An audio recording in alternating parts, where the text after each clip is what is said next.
Hey y'all, this is my sweet mother-in-law. I've had lots of requests for makeup and especially help with eyebrows and foundation alternative for people over 65. And you are how old, Mom? 81.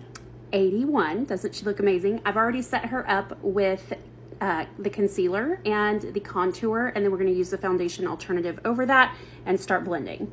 So the underpainting can seem super scary. You kind of have to make a mess first and trust the process. But now we're going to go in with the foundation alternative, which is a little bit of the Glow Drops, a little bit of foundation number 6 in, and also some moisturizer.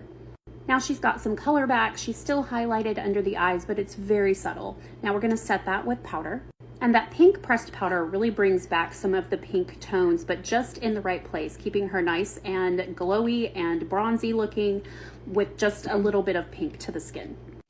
We're going to go in and map her brows, and we're going to start at the tear duct and go straight up. That's where her brows should begin. She's had some chemotherapy that kind of stole one of her eyebrows, so we're going to give it back by mapping it out first, and we'll make those little dots.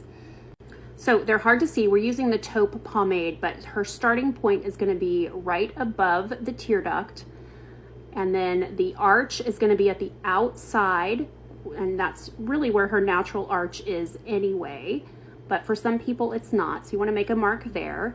And then the last mark will be from the nostril to the outside corner of the eye, and then wherever that straight edge lands in the eyebrow area, that's the end of the brow, so you'll make a mark there.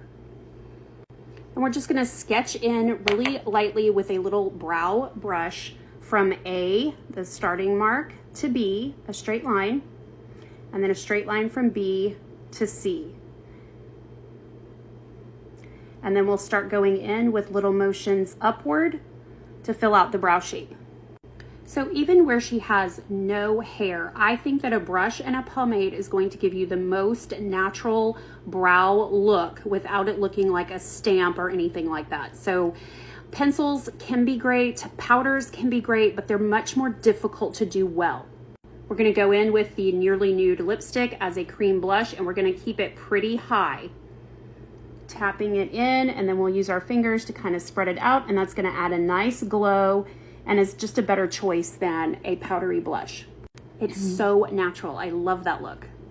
And because it worked so well on the cheeks, I went ahead and took it to the eyelid as well, by just pulling a little bit of color off with a brush and tapping it onto the eyelid. Just gives some fleshy warmth.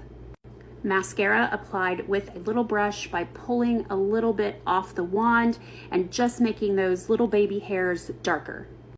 And here she is.